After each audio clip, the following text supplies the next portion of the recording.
Admiral Krex stood before the towering crystalline throne that served as the Galactic Council's seat of power, his forearms spread wide in what he probably thought was an intimidating gesture. Unfortunately for Krex, when you're a 7-foot-tall purple octopus wearing a military uniform covered in more medals than a North Korean general, intimidating isn't exactly the vibe you're giving off. Esteemed council members, Krex began, his voice booming through the chamber with all the authority of a mall security guard. We have a problem. A serious problem. The humans of Sol 3 have ignored our tribute demands for the 14th consecutive cycle. Councillor Vex, a creature that looked like someone had crossed a flamingo with a filing cabinet, rustled his feathers indignantly. 14 cycles. How dare they? Don't they know who we are? Apparently not, Krex replied, pulling up a holographic display that showed Earth spinning peacefully in space, completely unaware that it was about to become the galaxy's most wanted planet. They've ignored our diplomatic messages, our trade ultimatums, and even our strongly worded letters of concern. The third counselor, a blob-like entity named Gorp who communicated through interpretive color changes, shifted from his usual calming blue to an angry shade of puce. The translation device helpfully announced, Gorp suggests immediate military action. My thoughts exactly, Krex said, puffing out his chest with pride. I propose we send a message these primitive humans will never forget. A demonstration of our technological superiority that will bring them to their knees. Councillor Vex preened his metallic feathers. How many ships are we talking about? A dozen? 2 dozen? Krex's smile was the kind of expression that would make a used car salesman proud. 847. The chamber fell silent. Even Gorp stopped changing colors, which was the blob equivalent of a dramatic pause. Did you say 847? Vex asked, his voice climbing an octave. 847. Krex confirmed, clearly savoring the moment. The largest punitive fleet in galactic history. We'll show these upstart humans what happens when you ignore the Galactic Council's authority. What the good admiral didn't mention was that this massive fleet represented roughly 60% of the entire Galactic Council's military might. He also didn't mention that most of these ships hadn't seen actual combat in over 3 centuries, or that their crews consisted mainly of beings who thought warfare was something you read about in historical documents. But hey, when you're dealing with a species that still uses chemical rockets and thinks nuclear weapons are scary,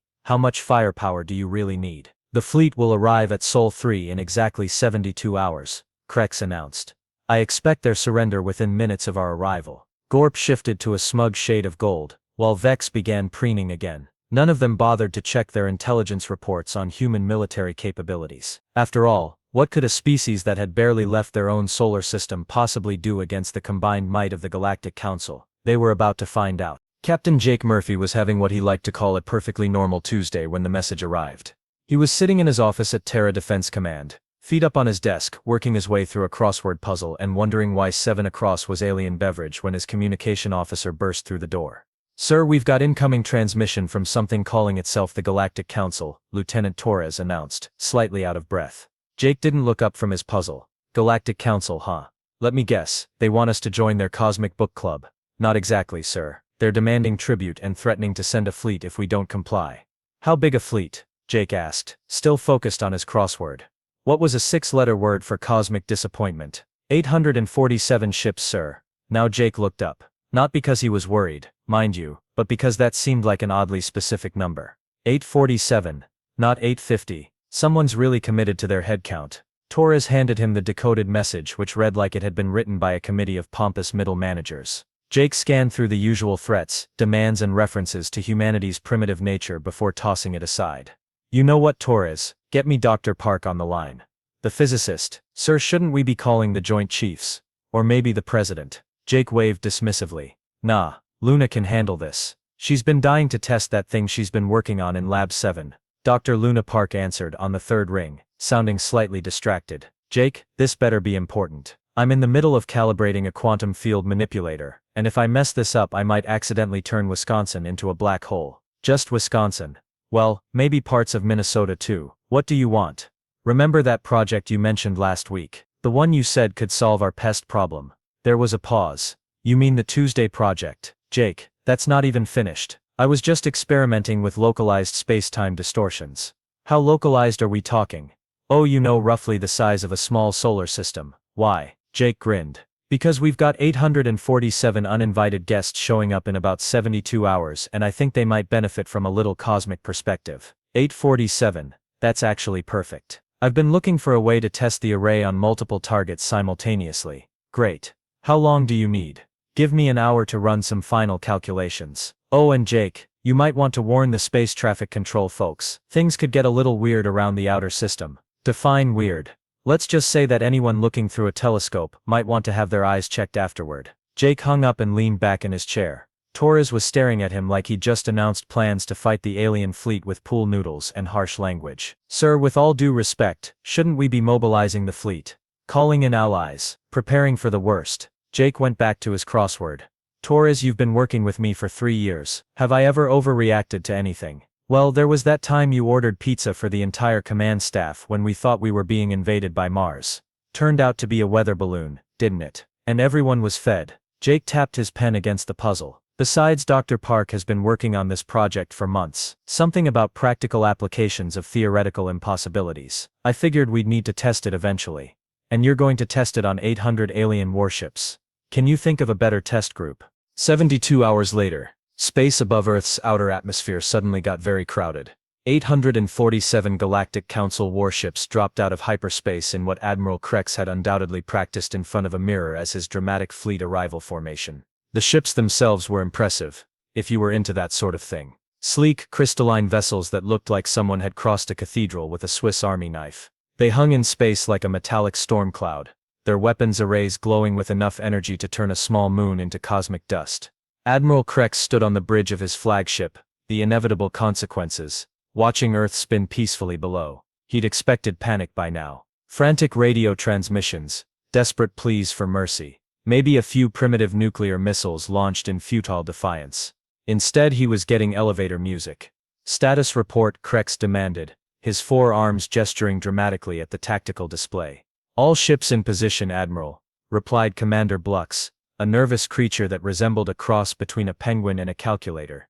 We're detecting minimal military activity on the planet's surface, no fleet movements, no defensive preparations. What about their communications? They've acknowledged our presence, sir. The response was, and I quote, "Thanks for letting us know. Please hold while we transfer you to the appropriate department." Krex's purple complexion deepened to an angry violet.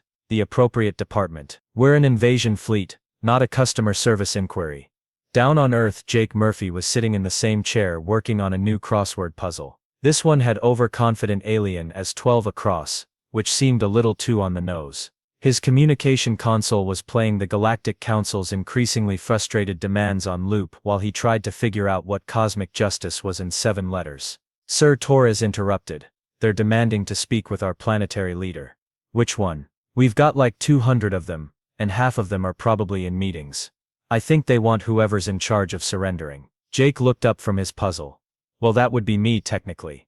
Put them through. The main screen flickered to life, showing Admiral Krex in all his metal-covered glory. The alien admiral had clearly prepared a speech, probably something involving the words surrender, mercy and superior firepower. Primitive humans of Sol 3, Krex began, his voice carrying the kind of authority that worked great in council chambers, but sounded slightly ridiculous when you were talking to a guy in a faded military uniform who was clearly not taking you seriously. I am Admiral Krex of the Galactic Council Fleet. You have ignored our lawful demands for tribute, and now you will face the consequences. Surrender immediately, or we will demonstrate the full might of our superior technology. Jake nodded thoughtfully. That's a really impressive speech, Admiral. Did you practice that? Krex blinked all 4 of his eyes in confusion. What? The speech? Good dramatic timing. Nice use of threatening language. Very professional. Jake glanced at his watch. Listen, Admiral, I hate to cut this short, but we're right on schedule here. Dr. Park should be starting her demonstration any minute now. Demonstration? Krex's confidence wavered slightly. What demonstration? Oh, you'll see. It's really quite something. She's been working on it for months. On Krex's tactical display, warning lights began flashing. His sensor officer, a creature that looked like it had been assembled from spare parts and anxiety, began speaking in increasingly rapid tones. Admiral, we're detecting some kind of energy buildup from the planet's surface. The readings are unusual. Unusual? How? Well, sir, according to our instruments, they're generating enough power to run a small star. Krex turned back to the screen where Jake was still sitting calmly, apparently working on his crossword puzzle. Human, what are you doing down there? Jake looked up with the expression of someone who just remembered he'd left the oven on. Oh, that. Don't worry about it. Dr. Park says it'll all be over in about 47 seconds. What happened next would go down in galactic history as either the most anticlimactic military disaster ever recorded, or the most terrifying display of casual power the universe had ever witnessed. Probably both. Dr. Luna Park sat in her underground laboratory, surrounded by enough quantum computing equipment to make a theoretical physicist weep with joy. The Tuesday Project, as she'd fondly named it, hummed quietly in the corner like a particularly well-behaved air conditioner. For something capable of bending space-time into origami, it was remarkably unimpressive to look at. Just a sleek black box about the size of a refrigerator, covered in lights that blinked in patterns that would probably drive mathematicians insane. 47 seconds, she muttered, checking her calculations one final time. Jake. I hope you're ready for this. She pressed a single button. Not a dramatic red button, or a switch requiring two keys turned simultaneously. Just a regular everyday button that looked like it belonged on a microwave. The kind of button that said, I'm about to reheat some leftover physics. Above Earth's atmosphere, Admiral Krex was having what would later be described as a moment of cosmic clarity. The energy readings from the planet's surface had gone from unusual to physically impossible to our instruments having a nervous breakdown. Admiral, his sensor officer squeaked, the energy signature just spiked beyond our measurement capabilities. The quantum field readings are suggesting localized space-time distortion on a scale that shouldn't be possible with their technology level. What does that mean in terms I can understand? Krex demanded. It means we might want to consider a strategic retreat, sir. That's when the universe hiccuped. It started with the stars. The background stellar field that had been perfectly normal suddenly began to shift and waver, like someone was adjusting the focus on a cosmic telescope. The 847 ships of the Galactic Council fleet, arranged in their perfect intimidation formation, found themselves at the center of something that definitely wasn't covered in any military manual. What's happening to the stars? Commander Blux whispered, staring at the tactical display where constellations were doing things that constellations absolutely should not do. Space itself began to fold, not dramatically, not with spectacular special effects or ominous music. It folded with the quiet efficiency of someone who'd done this before and knew exactly what they were doing. The fabric of reality origami at around the fleet with mathematical precision. Admiral Krex watched in growing horror as his supposedly invincible armada began to experience what could only be described as aggressive relocation. Ships that had been directly in front of his flagship were suddenly behind it. The port wing of his formation was now somehow occupying the same space as the starboard wing but in a different dimension entirely. Evasive maneuvers. Krex shouted. Evasive maneuvers to where, sir? His pilot asked with the kind of panic that comes from realizing your three-dimensional navigation training doesn't apply when space has decided to become four-dimensional. Up is sideways, port is somehow yesterday, and I'm pretty sure we just passed ourselves going in the opposite direction. The fleet's communications erupted in chaos. Ship captains reported being in 17 different locations simultaneously. The destroyer Righteous Fury claimed it was now inside its own cargo bay. The cruiser Stellar Dominance insisted it had just watched itself explode, but was still somehow intact and very confused about it. And through it all, Dr. Park's device hummed along peacefully, treating the systematic deconstruction of space-time like a minor engineering problem. 30 seconds, Dr. Park announced to no one in particular, watching her readouts with the satisfaction of someone whose experiment was going exactly according to plan. The folding accelerated. What had been a fleet of 847 warships began to collapse into itself, not through destruction, but through the kind of geometric impossibility that would make a mathematician reach for strong drink. Ships folded into other ships, which folded into the space between ships, which folded into the idea of ships. Admiral Krex's flagship spun through dimensions it couldn't name, past colors that didn't have words, around the concept of direction itself. The mighty inevitable consequences became briefly two-dimensional, then hypercubic, then something that existed only on Tuesdays. This is impossible, Krex screamed into his communications array. Physics doesn't work this way. Down on Earth, Jake Murphy glanced at his watch. 15 seconds, he announced to no one in particular. The last thing Admiral Krex saw before his entire fleet folded out of existence was the serene blue marble of Earth, spinning peacefully in space like it hadn't just casually violated every known law of physics. His final transmission, broadcast on all frequencies as the inevitable consequences folded itself into a space the size of a postage stamp, was a single word: how. Dr. Park's device chimed softly, like a microwave announcing that your cosmic leftovers were ready. The energy readings dropped to zero. The space around Earth returned to its normal, well-behaved three-dimensional state. 847 of the galaxy's most advanced warships had simply ceased to be there. And that, Dr. Park said, shutting down the Tuesday project with the same casual button press, is how you solve a pest problem. The entire demonstration had taken exactly 47 seconds. Jake Murphy made a note in his daily log, Tuesday alien visitors dealt with. Remember to thank Luna for the demonstration, also need to pick up milk on the way home. The Galactic Council's emergency session convened exactly 18 minutes after their entire punitive fleet had been folded out of existence like a cosmic napkin. The great crystalline chamber, normally filled with the pompous rhetoric of beings who believed they ran the galaxy, now echoed with the kind of panicked chatter usually reserved for burning buildings and sinking ships. Counselor Vex was molting stress feathers all over the floor, his metallic plumage scattered like defeated confetti. How is this possible? 847 ships. Our most advanced fleet. They just disappeared. Gorp had cycled through every color in his emotional spectrum and was now flashing patterns that roughly translated to existential crisis with a side of absolute terror. The translation device had given up trying to keep pace and was simply broadcasting a continuous stream of panicked beeping. The emergency hologram of Admiral Krex flickered in the center of the chamber. What remained of the mighty Admiral was currently trapped in what his science officer had described as a pocket dimension roughly the size of a studio apartment. He appeared to be standing at a 45-degree angle to reality, and kept phasing in and out of visible light. Report, Admiral demanded Acting Council Chair Zephyr, a crystalline being who looked like someone had given a chandelier delusions of grandeur.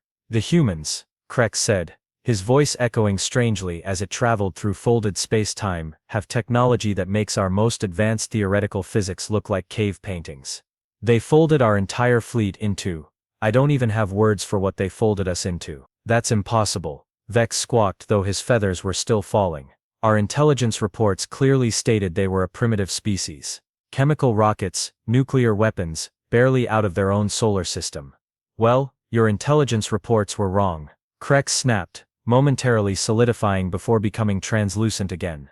Dead wrong. Catastrophically wrong. The kind of wrong that results in your entire military fleet becoming a theoretical concept. On Earth, Jake Murphy was fielding calls from every major world leader, most of whom had watched the alien fleet vanish through their orbital telescopes and wanted to know what the hell had just happened. The President of the United States was on line 1, the Secretary General of the United Nations on line 2, and someone claiming to be the Queen of England on line 3, though Jake was pretty sure the monarchy had been abolished decades ago. No, Mr. President, we don't need to declare martial law, Jake said into his headset while simultaneously updating his crossword puzzle. Yes, the alien threat has been neutralized. No, we don't need to evacuate major cities. It's Tuesday afternoon, everything's fine.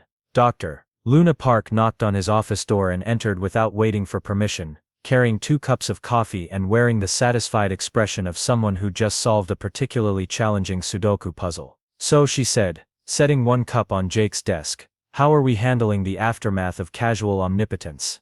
Surprisingly well, considering. The UN wants a full briefing, NATO's asking if we need backup, and I've got 17 different intelligence agencies wanting to know how we developed space-time manipulation technology without them noticing. Luna sat down and sipped her coffee. Should I tell them it was an accident? What do you mean accident? Well, I was actually trying to develop a more efficient recycling system. You know how we've been having problems with space debris. I figured if I could just fold the junk into a pocket dimension, we could clean up Earth's orbit. The whole eliminate an invasion fleets thing was more of a happy coincidence. Jake stared at her. You're telling me you accidentally created a weapon capable of erasing entire armadas from existence while trying to clean up space trash? Not erased, Luna corrected.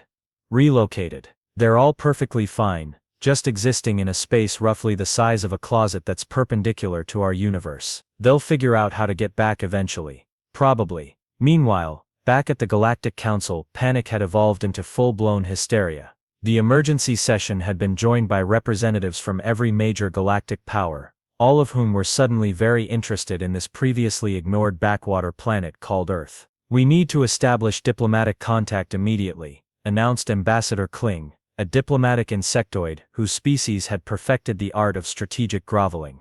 If they can eliminate our most powerful fleet in under a minute, we need to be very, very nice to them. Nice to them, Vex shrieked, his stress molting reaching critical levels. They just demonstrated the ability to rewrite the laws of physics. What if they decide we're all pests that need to be dealt with? The hologram of Admiral Krex flickered ominously. I've been listening to their communications while trapped in this dimensional pocket. Do you want to know what their military commander said after eliminating our entire fleet? The chamber fell silent. He said, and I quote, "That was impressive. I should thank Luna for the demonstration." Then he went back to working on a word puzzle.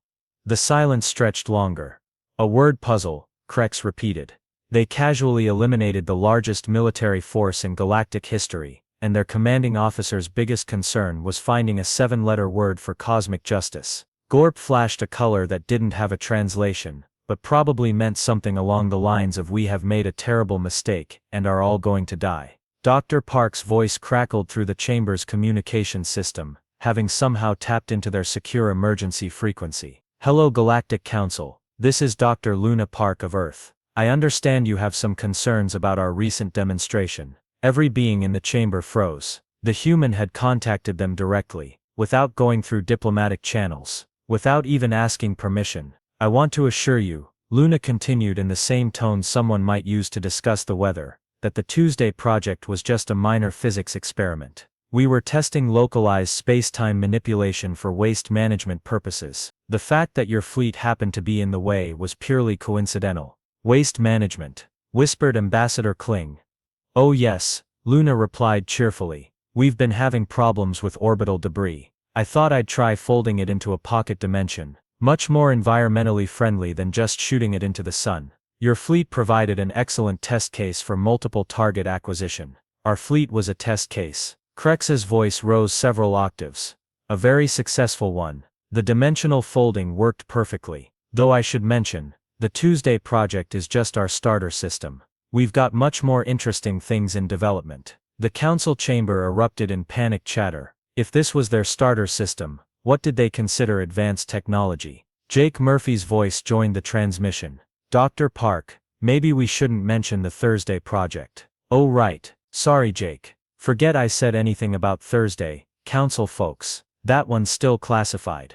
The transmission ended, leaving the Galactic Council in stunned silence. Somewhere in the background, they could hear the soft sound of Admiral Krex whimpering as he continued to exist at impossible angles to reality. 3 days later, the Galactic Council reconvened for what would later be remembered as the Great Diplomatic Panic of 2387. The chamber had been hastily redecorated with what Ambassador Kling insisted were friendship banners, though they looked suspiciously like surrender flags that had been dyed cheerful colors. Councillor Vex had stopped molting and was now obsessively preening his remaining feathers into what he hoped was a non-threatening arrangement. Gorp had settled on a nervous shade of beige and hadn't changed colors in 48 hours, which was the blob equivalent of holding very, very still. "Order! Order!" called Acting Chair Zephyr, though her crystalline voice cracked slightly. "We are here to discuss our new diplomatic relationship with the Sol system." "You mean our surrender?" squeaked Commander Blux, who had somehow escaped the dimensional folding and was now the Galactic Council's highest-ranking military officer by default. "We prefer to call it strategic diplomatic realignment," Zephyr replied stiffly. The chamber's main display activated, showing Earth spinning peacefully in space. To everyone's surprise, Captain Jake Murphy appeared on screen, still sitting in his office chair and apparently working on yet another crossword puzzle. "Afternoon, council folks," Jake said without looking up. "Sorry about the delay, had to finish this puzzle. 17 across was really giving me trouble." Captain Murphy, Zephyr began, her voice carrying the kind of careful respect usually reserved for unstable explosives. "The Galactic Council would like to formally apologize for our misunderstanding." "Misunderstanding?" Jake glanced up from his puzzle. "Is that what we're calling an invasion fleet now?" "We prefer to think of it as an aggressive diplomatic overture," Ambassador Kling interjected, his mandibles clicking nervously. 847 ships is quite an overture," Jake replied dryly. "Most people just send a fruit basket." Dr. Luna Park's voice drifted in from off-screen. "Jake, are you talking to the aliens? Tell them Admiral Krex says hello from the pocket dimension. He's learned to exist in 7 dimensions simultaneously. It's really quite impressive." "How is the Admiral?" Vex asked tentatively. "Oh, he's fine," Luna replied cheerfully. "A bit confused about which way is up, and he keeps phasing through solid objects, but he's adapting. I've been meaning to bring him back, but his current state is providing fascinating data about consciousness existing in folded space-time."